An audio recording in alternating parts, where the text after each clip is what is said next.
Hi everyone, welcome to PrepSolve. I will discuss about the Panchayati Raj system in India. तो guys, previous lecture में मैंने पंचायती राज system को start किया था और उसमें मैंने जो है बलवंत राय मेहता समिति से स्टार्ट किया था। फिर मैं लास्टली मैंने आपको एल एम सिंघवी समिति जो थी, एल एम सिंघवी कमेटी, उसके बारे में मैंने आपको बताया था। देखिए, जो आपकी एल एम सिंघवी कमेटी थी, मैंने बताया था कि ये on the recommendations, on the request of Rajiv Gandhi government, Rajiv Gandhi government ने इसको जो है अपॉइंट किया था और इसने अपनी जो है रिकमेंडेशंस, कुछ रिकमेंडेशंस दी थी। ठीक है। और वो रिकमेंडेशंस जो थी उसके लिए फिर उसके बाद राजीव गांधी जो गवर्नमेंट थी आपकी, राजीव गांधी गवर्नमेंट मैंने बताया था, तो राजीव गांधी गवर्नमेंट एक जो है ना बिल लेकर आती है पार्लियामेंट में। ठीक है। That's name is 64th amendment bill. अब ये 64 अमेंडमेंट जो बिल है, ये पास नहीं हो पाता है आपका पार्लियामेंट में, क्योंकि गवर्नमेंट जो है राजीव गांधी की गिर जाती है। उसके बाद जो है नए इलेक्शंस होते हैं और P sorry Vishwanath Pratap Singh prime minister बनते हैं। फिर जनता पार्टी की सरकार में भी जो है बिल आता है, जनता पार्टी की सरकार बीच में ही गिर जाती है। फिर उसके बाद सरकार बनती है पीवी नरसिम्हा राव गवर्नमेंट। तो अब हम बात करते हैं पीवी नरसिम्हा राव गवर्नमेंट की। ओके। तो जो नरसिम्हा राव गवर्नमेंट थी आपकी, 1 सेकेंड। तो नरसिम्हा राव क्या करते हैं? नरसिम्हा राव गवर्नमेंट, ठीक है। तो नरसिम्हा राव गवर्नमेंट में फिर एक बार पंचायत राज सिस्टम को लेकर पार्लियामेंट में फिर से चर्चा शुरू हो जाती है। फिर जो है नरसिम्हा राव गवर्नमेंट जो है इसके लिए फिर एक जो है ना बिल पेश करती है। ठीक है। तो ये जो होता है यहाँ पे इनकी गवर्नमेंट में जो है ऑल स्टेट जो चीफ मिनिस्टर्स होते हैं उनकी मीटिंग होती है। मीटिंग होने के बाद में सितंबर 1992 में, कब? सितंबर 1992 में पीवी नरसिम्हा राव गवर्नमेंट में जो है एक बिल इंट्रोड्यूस किया जाता है लोकसभा में। Introduced A bill, introduced A bill in the Lok Sabha. तो लोकसभा में एक जो है बिल इंट्रोड्यूस कराया जाता है। ओके।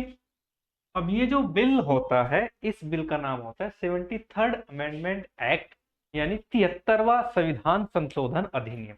अब यही आधार बनेगा आपका पंचायती राज को कॉन्स्टिट्यूशनल स्टेटस देने के लिए। तो दैट्स नेम बात sorry 73rd constitutional amendment,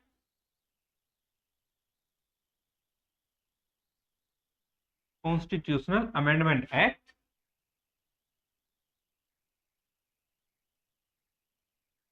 amendment act 1992, या हिंदी में कहें 73वां संवैधानिक संशोधन अधिनियम। 73वां संवैधानिक संशोधन अधिनियम, संशोधन अधिनियम 1992। तो इसमें क्या किया जाता है? इसमें पंचायत को जो है कॉन्स्टिट्यूशनलाइज करने पर चर्चा होती है और ये बिल जो है लोकसभा में पास होता है और यही आधार बनता है हमारे आज के पंचायती राज के फॉर्मेशन का। तो अगर हम बात करें पंचायती राज में, ठीक है, तो यहाँ पे क्या होता है? कॉन्स्टिट्यूशनलाइज किया जाता है। और पंचायती राज को कॉन्स्टिट्यूशनलाइज करने के लिए सबसे पहले उन्होंने क्या किया होगा कि कॉन्स्टिट्यूशन के अंदर पंचायत के लिए अलग से चीजें डाली गई होंगी। तो हुआ ये था कि एक नया भाग जो है कॉन्स्टिट्यूशन में जो है ऐड किया गया। तो added a new part, part 9, यानी भाग 9, पार्ट 9 यानी भाग 9। ठीक है। एक नया भाग जोड़ा गया जिसका नाम था द पंचायत, यानी पंचायत। तो that's name is the panchayat.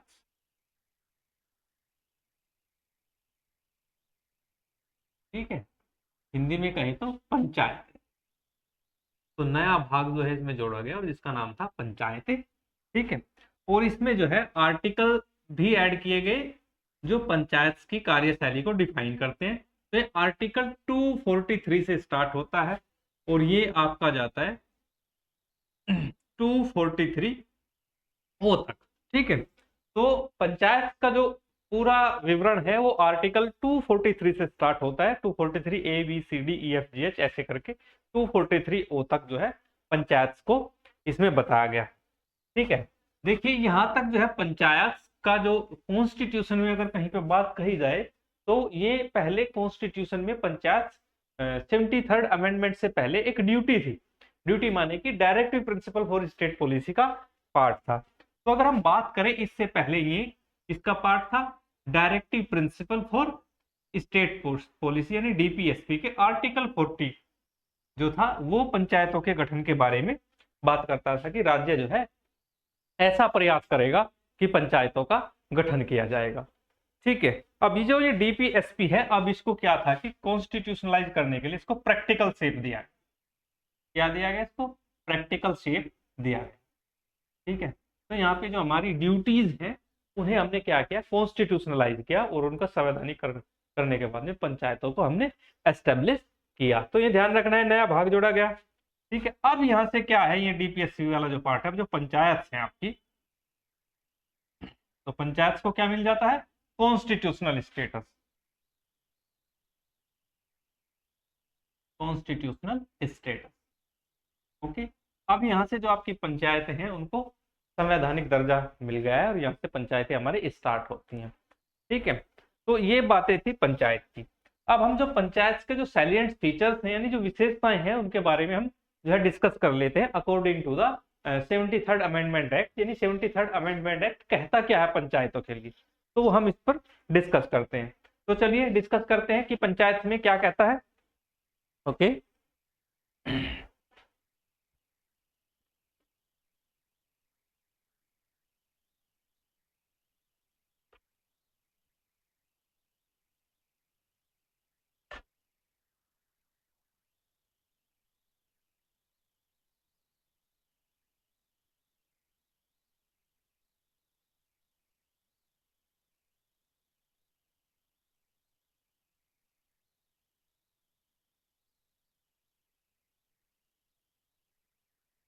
Okay, let me start. तो our headlines is salient features of the panchayat Raj.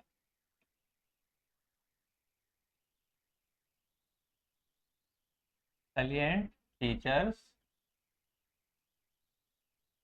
Of the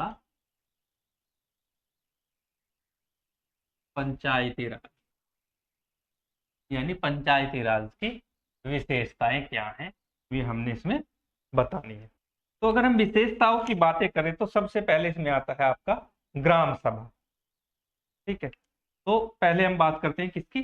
gram सभा की। देखिए, क्योंकि ग्रामों के लिए ही, जो गांव हैं आपके, उन्हीं के लिए हमने जो है पंचायत का गठन किया है, तो हम ग्राम सभा की बात कर लेते हैं। तो ग्राम सभा की बात करें तो gram sabha is a body consisting of, gram sabha is a body consisting of is a body consisting of person registered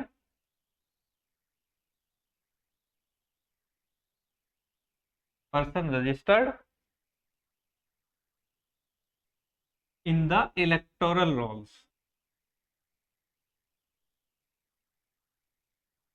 in the electoral rolls of a village। जो आपका जो गांव है, ठीक है, गांव में जितने भी पंजीकृत मतदाता होते हैं वो सभी मिलकर क्या है कि एक ग्राम सभा का निर्माण करते हैं। फिर वो ग्राम सभा का निर्माण करते हैं, फिर क्या करते हैं कि उनमें भी आप जो है ना बीच में सीधे जो है डायरेक्ट इलेक्शन होता है। और डायरेक्ट इलेक्शन के लिए मैंने बताया था कि दो फॉर्मूले थे, एक डायरेक्ट इलेक्टेड मेंबर्स थे और दूसरे इनडायरेक्ट इलेक्टेड मेंबर्स थे। तो ग्राम सभा का जो चेयरपर्सन होगा या ग्राम सभा के जो अन्य सदस्य होंगे वो क्या होंगे? वो डायरेक्ट इलेक्शन के थ्रू आएंगे। समझ में आई बात है? तो उनके बीच से क्या चुना जाता है? ग्राम सभा अध्यक्ष। ठीक है ना, यानी लोकल लैंग्वेज में कहीं पे सरपंच या प्रधान कह देते हैं, तो वही क्या होता है? वही ग्राम सभा अध्यक्ष होता है। तो ये बातें हुई आपकी ग्राम सभा की। आगे अगर हम बात करते हैं जो वोटर्स हैं कि वोटर्स की मिनिमम एज कितनी होनी चाहिए ग्राम सभा के अंदर, तो यहां से दूसरा पॉइंट आता है कि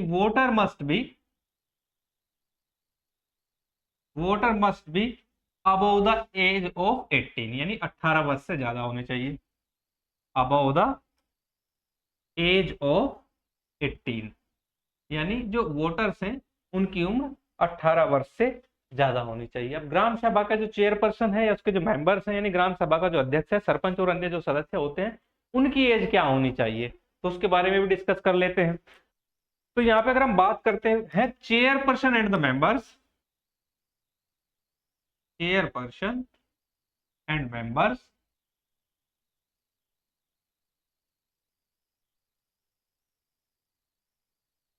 ऑफ ग्राम सभा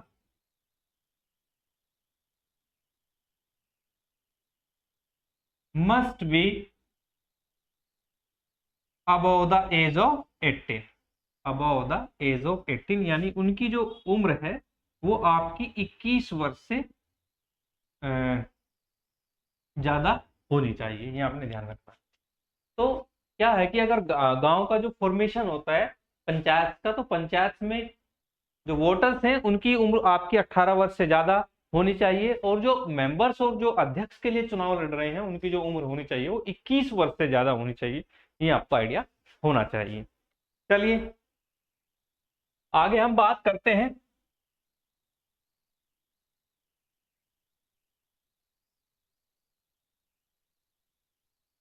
ठीक है। तो नेक्स्ट हम बात करते हैं कि जो सिस्टम है पंचायत का वो क्या है। तो पंचायत के हम सिस्टम की बात करें तो 3 टियर सिस्टम है यहाँ पे, 3 टियर सिस्टम है,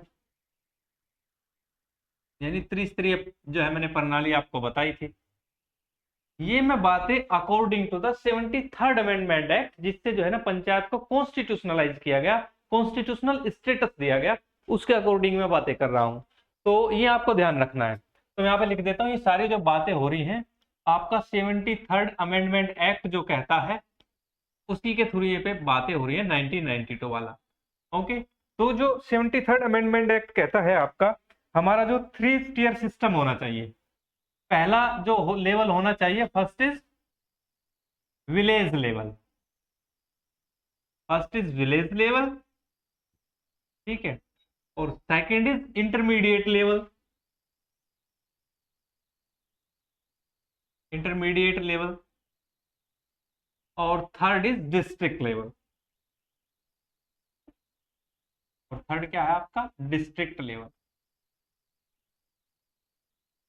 तो ये 3 स्तर हैं आपके, ठीक है, ग्राम स्तर, माध्यमिक स्तर और आपका जिला स्तर। तो ध्यान रहे ये इंटरमीडिएट लेवल है, अलग अलग स्टेट में अलग अलग नामों से जाना जाता है, हमारे यहाँ पे ब्लॉक स्तर माना जाता है, अगर आप तेलंगाना और तमिलनाडु वगैरह में वहाँ पे मंडल स्तर माना जाता है, वेस्ट बंगाल में मंडल स्तर माना जाता है, तो वो अलग अलग है, इसलिए इसको हमने नाम दिया है इंटरमीडिएट लेवल। यानी डिस्ट्रिक्ट और विलेज के बीच का एक लेवल हम और जो है हमको फॉर्म करना है जिसका नाम है इंटरमीडिएट लेवल। तो ये आपने ध्यान रखना है, और ये सभी जो है स्टेट के लिए, ऑल स्टेट में होने चाहिए आपके।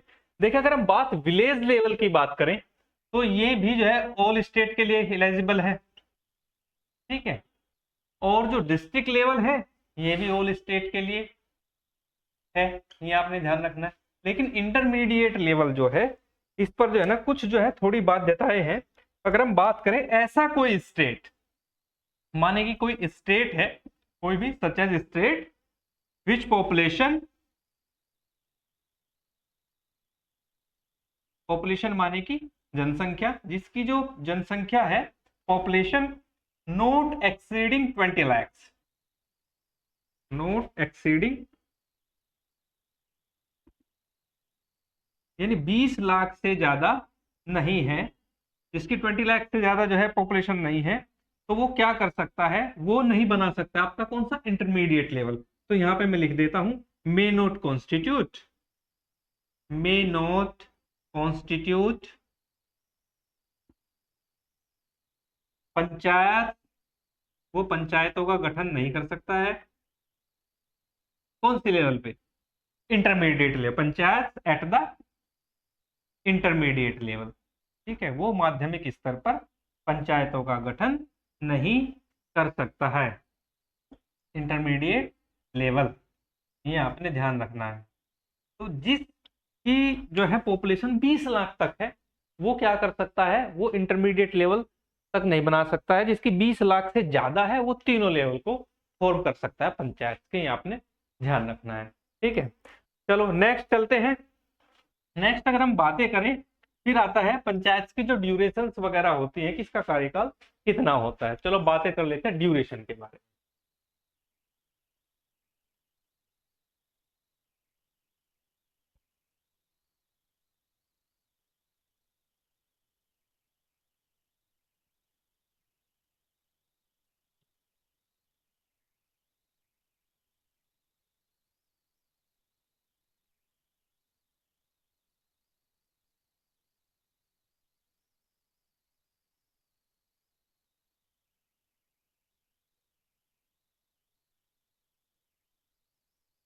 Okay, let me start the duration of panchayat.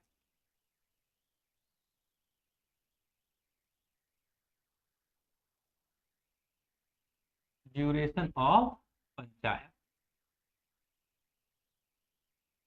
पंचायतों का कार्यकाल।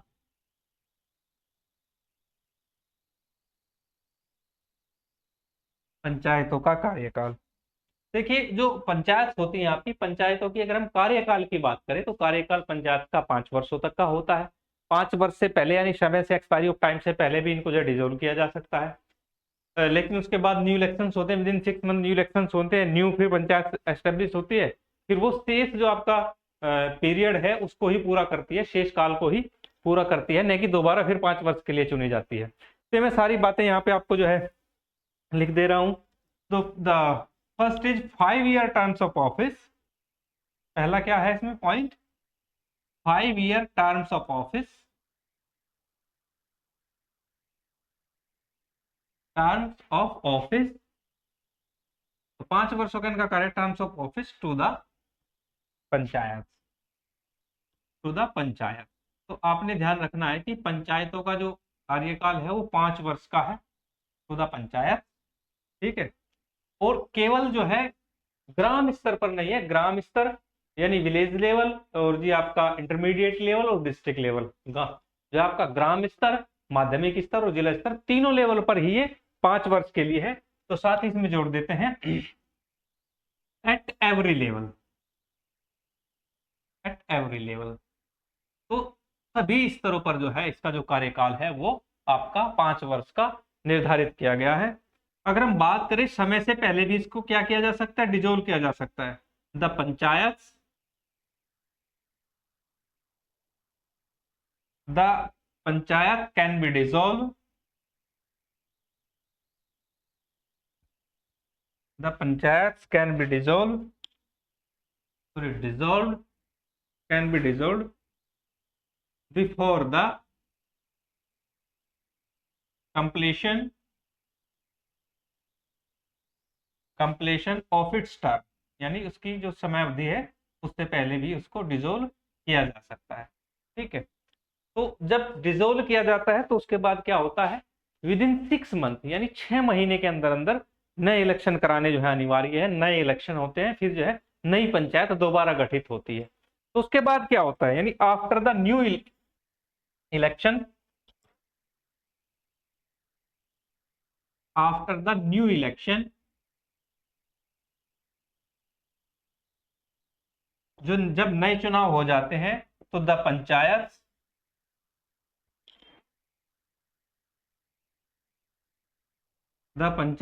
कंप्लीट हिज वर्क,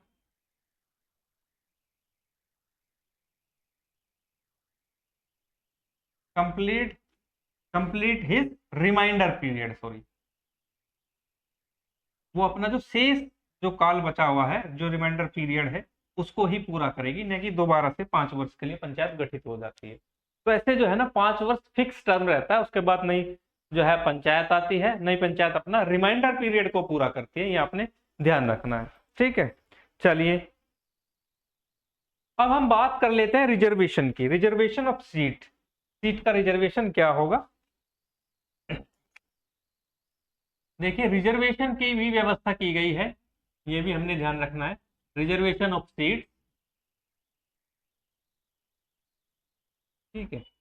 अब मैं क्या करता हूं कि अलग अलग कैटेगरीज के जो रिजर्वेशन है उनको मैं बता देता हूं। तो सबसे पहले हम रिजर्वेशन का जो है ना एक क्रम से लेकर चलते हैं। अगर हम बात एससी और एसटी की करते हैं, schedule caste and schedule tribes की, रिजर्व कैटेगरी है under the schedule of the constitution. ठीक है, तो कॉन्स्टिट्यूशन में अनुसूचित है ये दोनों वर्ग, एससी और एसटी। तो अगर हम बात करें एससी और एसटी की, तो अकॉर्डिंग टू द पॉपुलेशन, यानी पॉपुलेशन के आधार पर ही इनको रिजर्वेशन दिया जाता है। अकॉर्डिंग टू द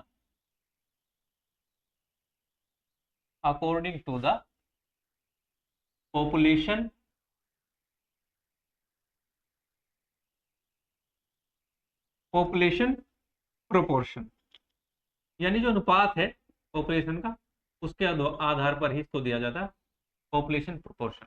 तो एससी एसटी का जो रिजर्वेशन है ये जो है ना प्रत्येक स्तर पर और प्रत्येक स्टेट के लिए, each level and each state, सभी को देना मैंडेटरी है। ये देना क्या है, आवश्यक है। तो ये क्या है, मैंडेटरी है, आपने ध्यान रखना। तो अनिवार्य है आपका एससी एंड एसटी का रिजर्वेशन। अब बात हम अन्य पिछड़ा वर्ग यानी अदर बैकवर्ड क्लासेस ओबीसीज की कर लेते हैं। जो आपके ओबीसीज हैं इनकी अगर हम बात करें तो इनको भी पॉपुलेशन के आधार पर ही दिया जाता है। According to the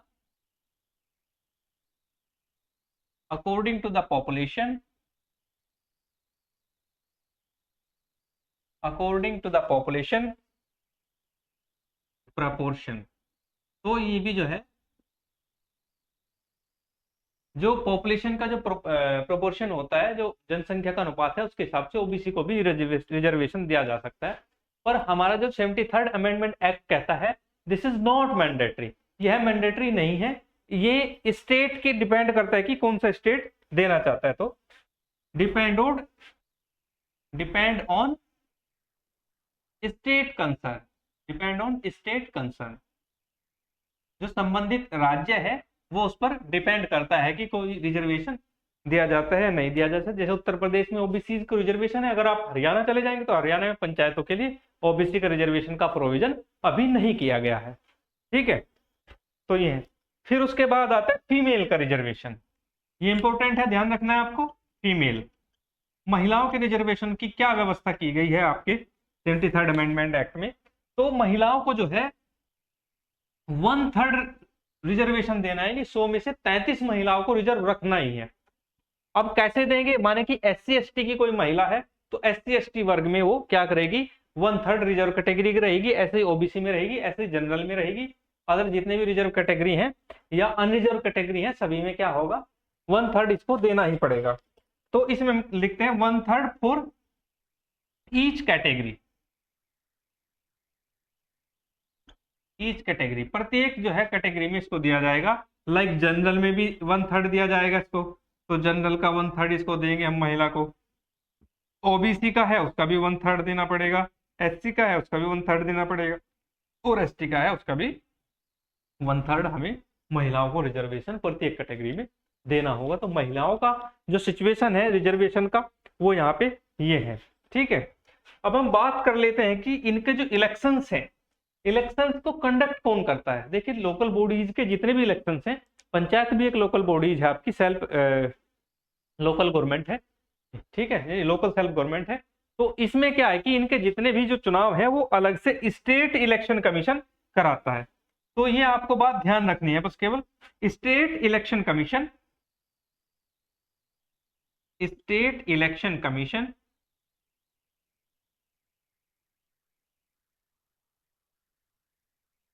shall be conduct state election commission shall be conduct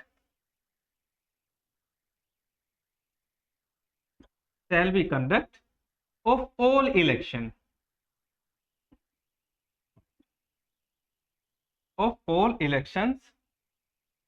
to the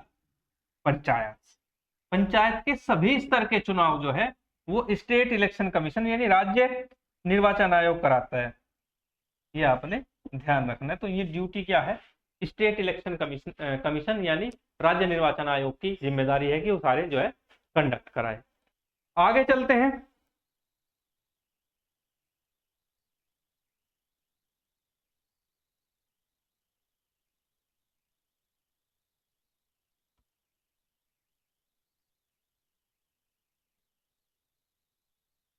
अब आगे बात करते हैं, इनके लिए क्या होता है कि फाइनेंस कमीशन भी होता है। क्या होता है? राज्य का अपना स्टेट फाइनेंस कमीशन होता है, जो पंचायत के लिए रिक्रूट किया जाता है 5 वर्षों के लिए। तो फाइनेंस कमीशन को गवर्नर रिक्रूट करता है, ये आपने ध्यान रखना है। 1 सेकेंड।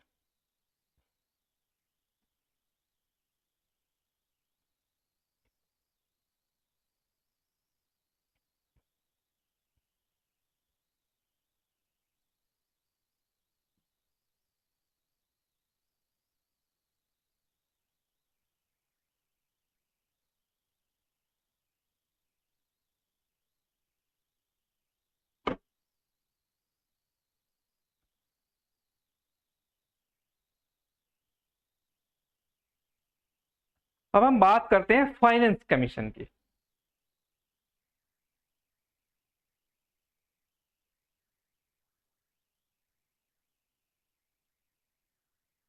तो स्टेट क्या करता है, इनके लिए फाइनेंस कमीशन ऑर्गेनाइज करता है, जिसको हम वित्त आयोग बोलते हैं या राज्य वित्त आयोग कहें। ठीक है। अब जो ये राज्य वित्त आयोग होता है, फाइनेंस कमीशन होता है, तो the governor of A state shall be the governor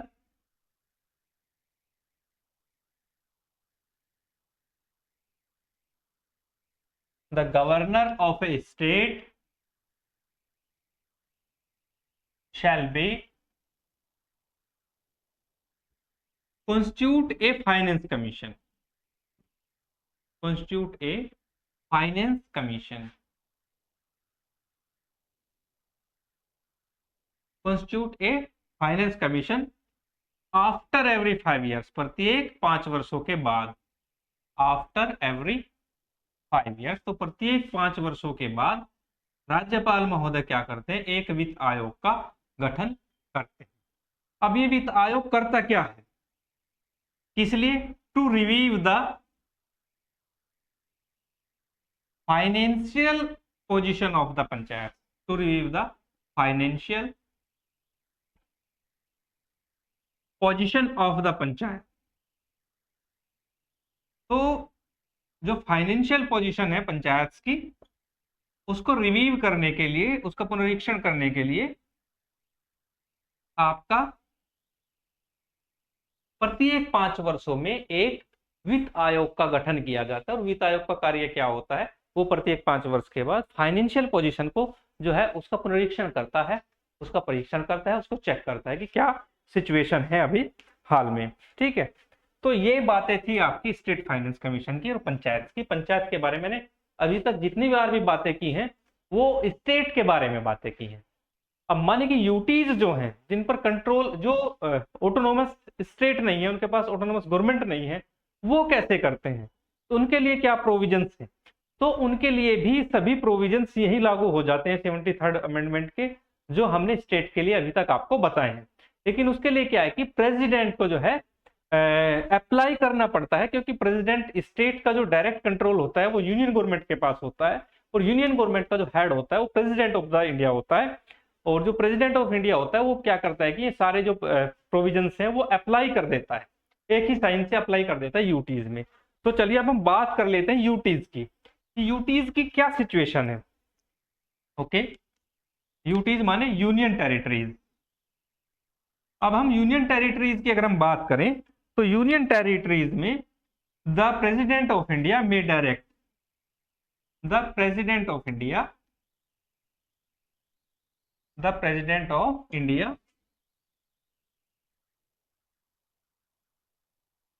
the president of India may direct, president of India may direct that the provision of, that the provision of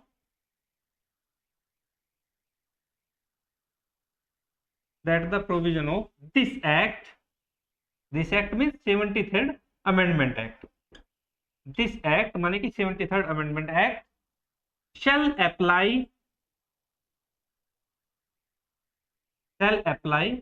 to any UTs, यानी किसी भी union territories में, to any UTs, किसी भी union territories में जो है राष्ट्रपति की ड्यूटी है कि वो इस अमेंडमेंट एक्ट को लागू करेगा।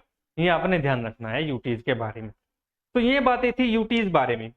अब देखिए जो पंचायत है, पंचायत को हमने क्या किया कि पंचायत को एक जो है ना डेमोक्रेटिक फॉर्मेशन में दिया। इलेक्शंस होंगे, चुनाव होंगे, ठीक है। चुनाव होने के बाद जो है गांव का मुखिया चुना जाएगा। लेकिन अगर हम बातें करें जो हमारे शेड्यूल ट्राइब्स जो कैटेगरीज है या ट्राइब्स ट्राइबल जो एरियाज हैं, वहां पे अगर हम ये चीजें लागू करें तो वो क्या होगा, उनका जो कल्चरली जो चीजें आ रही हैं उसको डिस्ट्रैक्ट करेगा। तो इसके लिए गवर्नमेंट ने क्या किया कि अलग से 1996 में एक अमेंडमेंट एक्ट पास किया, सॉरी जिसको हम पेशा अधिनियम बोलते हैं। तो वो पेशा अधिनियम क्या करता है, वो इन चीजों में जो है 73rd अमेंडमेंट एक्ट पर प्रतिबंध लगाता है, उसको प्रोहिबिटेड करता है। तो चलिए अब हम बातें कर लेते हैं पैसा एक्ट की। पैसा act 1996।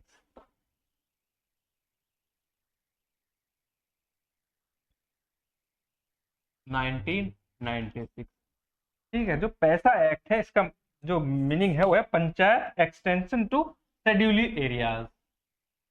Panchayat extension to schedule areas, लिख लेते हैं शेड्यूल एरियाज यानी पैसा। ठीक है, तो ये जो पंचायत का जो है, तो ये कहता क्या है आप, तो ये कहता है कि आपका जो 73rd अमेंडमेंट एक्ट है, जो पंचायत अधिनियम है जिसको हम पंचायत अधिनियम कहते हैं, वो उन क्षेत्रों पर लागू नहीं होता जिनको संविधान की 5वीं अनुसूची में वर्णित किया गया है। यानी इनडायरेक्टली, सॉरी डायरेक्टली ये कहें कि उन पर लागू नहीं होता जो क्षेत्र ट्राइबल एरियाज है, जहां पे हमारी ट्राइबल कम्युनिटीज रहती है, वहां पे लागू नहीं होता है। ये ट्राइबल कम्युनिटीज की कल्चर को सेफगार्ड देने के लिए है ये कानून। ठीक है, तो चलिए हम बातें करते हैं। The panchayat provisions are not applicable, the panchayat provisions,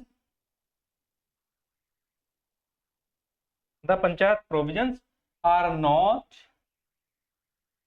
not applicable to the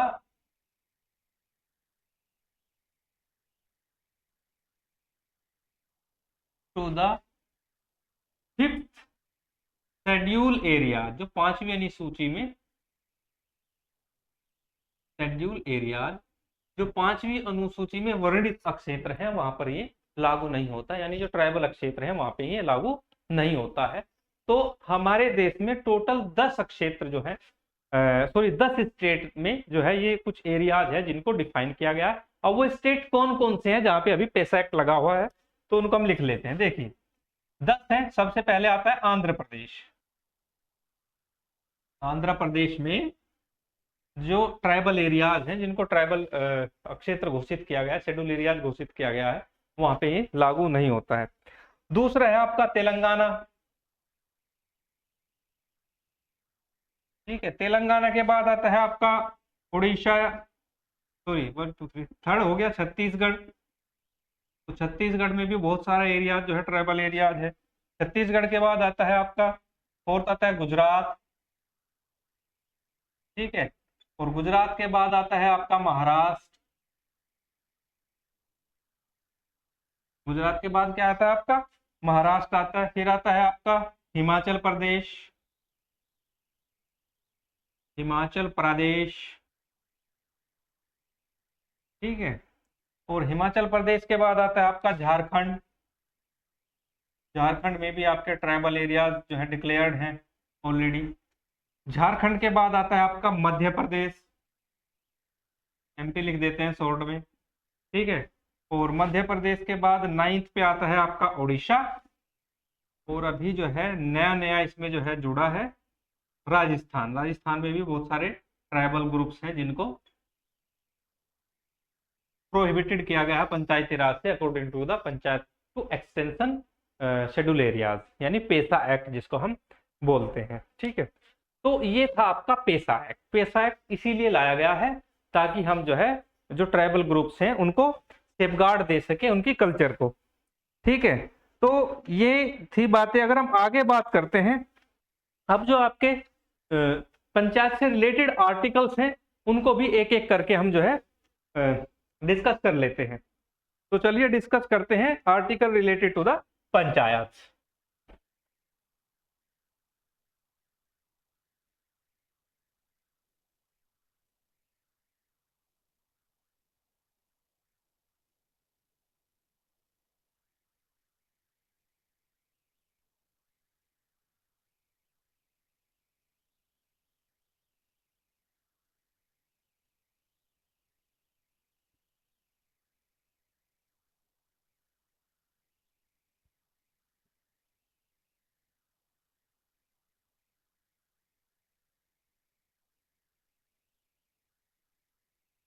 okay, अब हम डिस्कस करते हैं article related to the panchayat.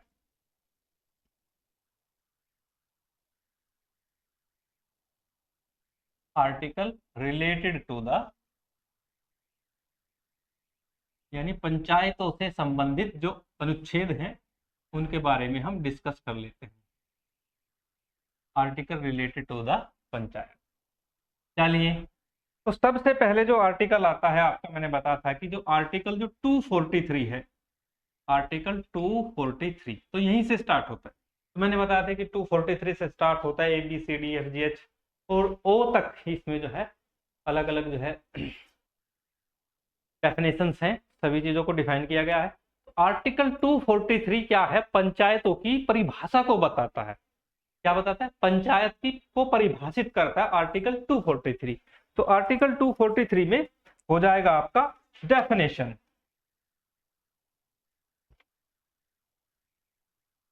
तो यहां पे हो जाएगा आपका डेफिनेशन,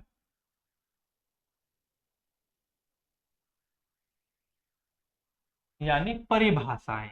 परिभाषाएं माने प्रत्येक शब्द की परिभाषाएं, ठीक है। जैसे पंचायत, ग्राम सभा, ठीक है, माध्यमिक स्तर, जिला स्तर, जिला योजना समिति, ऐसे बहुत सारे शब्दों को जो है आर्टिकल 243 में डिफाइन किया गया है।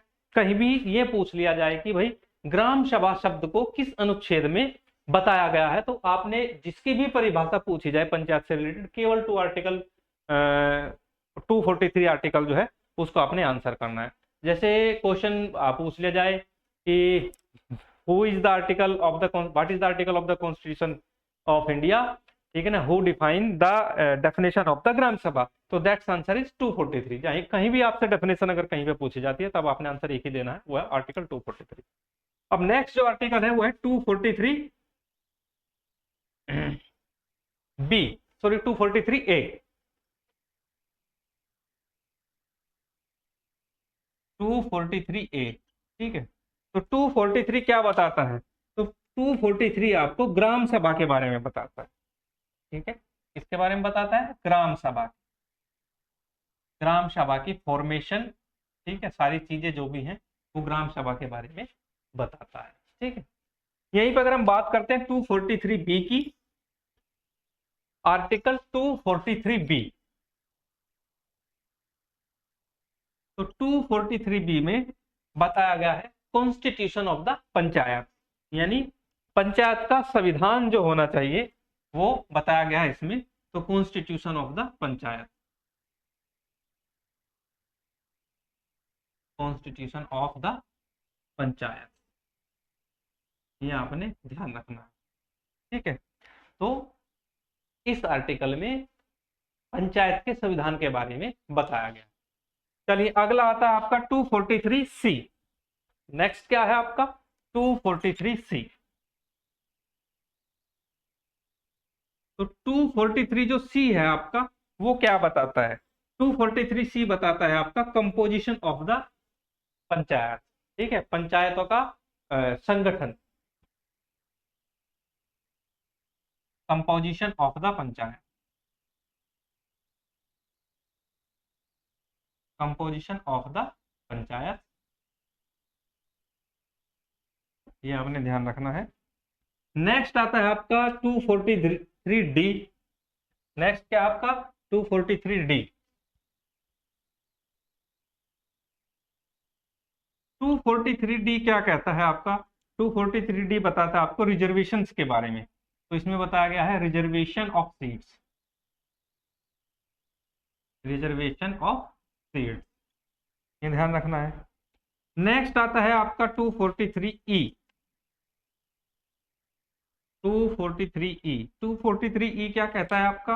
ये पंचायत का जो कार्यकाल है उसके बारे में बताया जाता है। Duration of the panchayat, duration of the panchayat.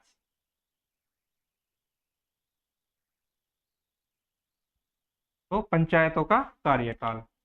फिर आता है आपका 243F, 243F, ठीक है। तो इसमें जो पंचायत के जो मेंबर्स होते हैं या पंचायत के जो चेयरमैन होते हैं उनके डिस्क्वालिफिकेशन के निर्हरता इसको जो है इनके बारे में बताया है, डिस्क्वालिफिकेशन, ठीक है। फिर नेक्स्ट आता है आपका 243G। 243G क्या कहता है? पावर्स, अथॉरिटी और रेस्पॉन्सिबिलिटीज ऑफ पंचायत। तो पंचायत की जो पावर्स यानी शक्तियां हैं, अथॉरिटीज, उनको क्या क्या अथॉरिटी है? Powers, authority, authorities and responsibilities, ठीक है। तो पावर्स, अथॉरिटीज और रेस्पॉन्सिबिलिटीज, इनके बारे में पंचायत के बताया गया। पंचायतों की शक्तियां, उनकी अथॉरिटीज और उनकी जिम्मेदारियां एंड रेस्पॉन्सिबिलिटीज, ये ठीक है बातें बताई गई हैं। नेक्स्ट अगर हम बात करते हैं 243H, 243H, देखिए 243H में 243H पंचायत को पावर देता है किसी पर भी जो है पंचायत के अंदर, अपनी ग्राम सभा के अंदर या इंटरमीडिएट लेवल पर, डिस्ट्रिक्ट लेवल पर टैक्स इंपोज करने की शक्ति देता है, फंड जनरेट करने की जो है शक्ति देता है, फंड इकट्ठा करने की शक्ति देता है, फंड के डेवलपमेंट के लिए खर्च करने की शक्ति देता है, ठीक है। तो इसमें हम लिख देते हैं आपका जो 243H है वो क्या कहता है? Powers to impose taxes by panchayat, powers to impose, powers to impose taxes, यानी जो कर है, करारोपण की बातें यहां पर हो रही है, टैक्सेस बाय पंचायत, ये आपने ध्यान रखना है। तो पंचायतों के पास जो है टैक्स इकट्ठा करने, इसी में फंड जनरेट करने, फंड इकट्ठा करने, फंड को डेवलपमेंट के लिए लगाने, सारी पावर्स 243H में आ जाती हैं, ठीक है। अब आगे हम बात करते हैं 243I, 243I, 243I क्या कहता है आपका? 243I कहता है आपका, यहाँ पे जो गवर्नर के पास जो पावर है कौन सी है? फाइनेंस कमीशन जो है आपका, वित्त आयोग को ऑर्गेनाइज करने की पावर जो होती है, यानी इसमें इसका उल्लेख किया गया। तो मैं शॉर्ट में लिख देता हूँ फाइनेंस कमीशन। तो आपने जो है समझ जाना है कि फाइनेंस कमीशन, पंचायत का रिव्यू करने के लिए फाइनेंस कमीशन को ऑर्गेनाइज करने की पावर्स 243I से गवर्नर के पास आ जाती है। चलिए नेक्स्ट अगर हम बात करते हैं 243J, 243J, तो यहाँ पे क्या है? ऑडिट एंड जो अकाउंट्स हैं आपके, audit and accounts of panchayat, ठीक है। पंचायतों के ऑडिट और अकाउंट्स के बारे में डिस्कस किया गया है, कहां पे? 243J में। नेक्स्ट आता है 243K, 243K, और 243K क्या कहता है? Election to the panchayat, election to the panchayat, पंचायतों का निर्वाचन या चुनाव का, पंचायतों के चुनाव के बारे में जो आपके डिस्कस किया गया है या क्लैरिफाई किया गया है 243K में, आपको इलेक्शन टू द पंचायत के बारे में देखने को मिलता है। फिर उसके बाद आता है 243L, 243L। अब 243L क्या कहता है आपका? ये आपका जो है एप्लीकेशन टू द यूटीज, यानी प्रेसिडेंट की जो पावर्स है अप्लाई करने की यूनियन टेरिटरीज में, application to the union territory, union territory, जो आपकी केंद्र शासित प्रदेश हैं वहां पे जो है पंचायतों को इम्पोज करना या उनके लिए एप्लीकेशन करने, उनको डायरेक्ट करने की जितनी भी पावर्स होती है प्रेसिडेंट की, वो यहीं से मिलती है 243L से। अब हम बात करते हैं 243M। ये आपका पेशा एक्ट से है, और ये क्या कहता है कि जो आपका पार्ट है, यानी दिस पार्ट माने कि पंचायत, ठीक है, this part are not applicable on the schedule areas. ये कह रहा है कि ये जो भाग है आपका 243M, ये कहता है कि वो शेड्यूल एरियाज पर लागू नहीं होता है according to the power extend to schedule areas अधिनियम के द्वारा। ठीक है, तो शॉर्ट में मैं लिख देता हूं, part not to apply tribal areas, part not to apply tribal areas, tribal areas, जो आपके ट्राइबल एरियाज हैं वहां पे ये पार्ट माने कि पंचायत जो पार्ट है वो लागू नहीं होता है। फिर आता है आपका 243N, एन फॉर नेक्स्ट। और 243N क्या कहता है, तो ये जो लॉज है कानून के, इनको एग्जिट करने की बात करता है, एग्जिस्टिंग लॉ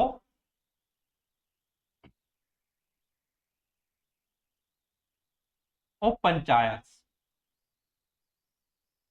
ये आपने ध्यान रखना है, एग्जिस्टिंग लॉ ऑफ पंचायत। और उसके बाद जो लास्ट है हमारा, वो है आपका 243O।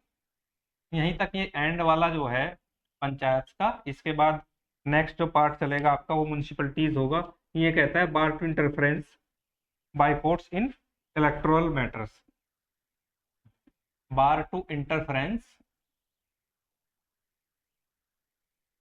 Bye courts in electoral matters, यानी जो आपके चुनाव संबंधी जो मामले हैं उनमें कोर्ट के इंटरफेरेंस के लिए बार है, यहाँ पे बताया गया है। ठीक है, bar to interference by courts in electoral matters. तो गाइज ये था आपका पंचायतें, और पंचायतें का मैंने लगभग कंप्लीट पार्ट पूरा कर दिया है। आज के लिए इतना ही, नेक्स्ट टॉपिक में आएंगे हम नेक्स्ट नए टॉपिक के साथ में नेक्स्ट लेक्चर में। आज के लिए इतना ही, थैंक यू।